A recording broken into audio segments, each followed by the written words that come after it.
You know, this is a community that has been knit together always. I mean, it's a small community. And how do you recreate that with so many people that are coming in? And how do you give them a taste of what this place really needs? And really involve all the different dynamics that are coming in. Because we have people moving in that are not in the church. You know, they're of other religions, or, you know, they just choose not to participate anymore. But how do you get them to all come together and still really experience that unity? And so that's kind of where the idea was born. It's not just a calling, but it's really because I believe that people need to belong somewhere. And coming to this place, a lot of new people don't belong. Because you've got the older people who know what it's all about, who feel it, who've got family here, whatever else.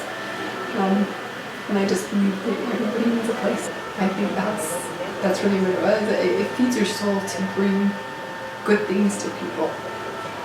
You really realize that people pull together, and there's a lot of love, there's a lot of compassion in the world, and the opportunity to be able to do this for someone else is just a wonderful thing. We really are just close-knit, and we're supposed to have those type of relationships. We're supposed to help each other. We had a quilting project that we had been working on, but we weren't really sure what to do with our quilts. And so this is kind of an ongoing project that we do throughout the year. And our ladies, because they've gotten older, have a little bit harder time seeing to use a sewing machine and also cutting out the quilt blocks. And so we have different people throughout Mapleton that come in and help us cut the quilt blocks, and then we sew together the quilt tops. And then our ladies go ahead and they tie them, we put the backing on them, and I have one lady that hand ties them, hand binds all of the quilts. And then in November, we assemble backpacks. And each of the backpacks has one of our homemade quilts in there, as well as other things that would benefit someone that was homeless. And we take those all over to the Food and Care Coalition over in Provo. And we're able to donate those. Is this the first really big service project that you've been in charge of all by yourself? I think so, yeah. Yeah? And what's the most important thing you feel like you've learned from it? Yeah, it takes a lot of people, and just feels good doing the right thing. Why do you think it feels good? Just knowing that someone has something that will either comfort them or keep them like warm, or remember like that person did something nice to me, I'll try to do something nice to them. And we sponsored Stitching Carts Worldwide, and they make mats out of plastic grocery bags. Each mat takes at least 700 to 800 bags. And we were able to complete 4 mats today, which is very exciting.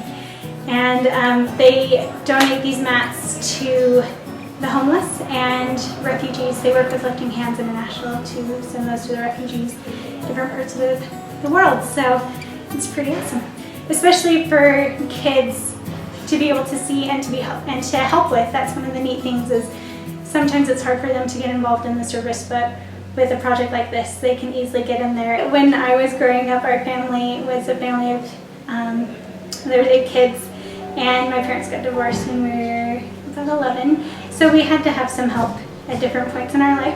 And so I've been on the receiving end of that. And it's very hard and very humbling to be on the opposite end.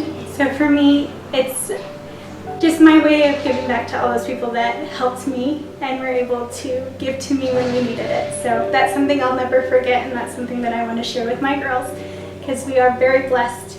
So my name is Lonnie, and I'm with the Magic Yarn Project. We're a nonprofit that started about 3.5 years ago out of Anchorage, or Palmer, Alaska.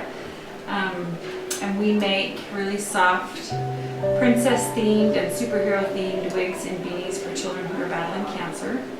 And we scheduled a workshop in June for the public to come and make wigs, to try and teach people how to do that on their own. And in late June, our granddaughter passed away, and I put that workshop on hold and kind of worked through that. And then the co-founder called me and said that she would take everything off my plate, and I didn't need to worry about doing a workshop. And I knew if I did that I would probably become really depressed. I knew I needed an outlet to help me through that emotional time. So being involved with this organization has helped me to just find a way to express my grief or use it as an outlet for my grief in her honor, and knowing that other people have children who are suffering yet they're still alive. This kind of helps me to know that I'm doing good for someone else even though we lost our own granddaughter. And we also give to alopecia patients, burn victims, anyone that's had any kind of hair loss. We'll send a wig for free to the child. We've currently we're approaching 20,000 wigs in the 3.5 years, and we've shipped to 49 countries worldwide. Here with Days for Girls. Days for Girls is an organization that's been around it's been about 10 years. Almost 11 probably. Yeah. But it started out in Africa. So we sew 3 different components for this kit. We sew liners, which are like a pad. You fold the liners into a pad. And we sew shields that you put the pad into, that the shields snap under the panties to hold the liners in place. And then we sew a bag to put everything into. And so now we put these kits together. It's not just, giving them convenience of having access to these products, but it really changes their lives. It changes their community because they're able to actually go to school, and they actually become an active part of their community because they are able to get an education, educate their children, and it's kind of it breaks the cycle of poverty. I think it was a way to overcome depression. Like, I struggled with depression, and back kind of in the midst of it, I really thought, I really want to be able to feel like I'm helping somebody. And at the time, I couldn't find anything that really felt right. And so when I stumbled upon Days for Girls, it was like, this is it. This is how I can give back and make myself feel like I have a purpose, and that, I feel like it's my responsibility to give back because I've been given so much. So it's just fun. Everybody can do it. I've had kids as little as 3 and 4, grandmas and grandpas, dads helping out. Dads are fabulous needle threaders. We've had a ball, and this is our 2nd or 3rd year now, so we hope to just keep bringing it back every single year. I am the parent of a special needs child, and he was born missing a chromosome, the 3rd chromosome. He's the 14th case of medical history in the whole world. Anything that, has to do with kids, special needs, anything like that, I'm there. Just let me have a turn, and it's fun. I love people. I love working with people. I love teaching them a new skill. I love the fact that it benefits somebody else, and it's just fun.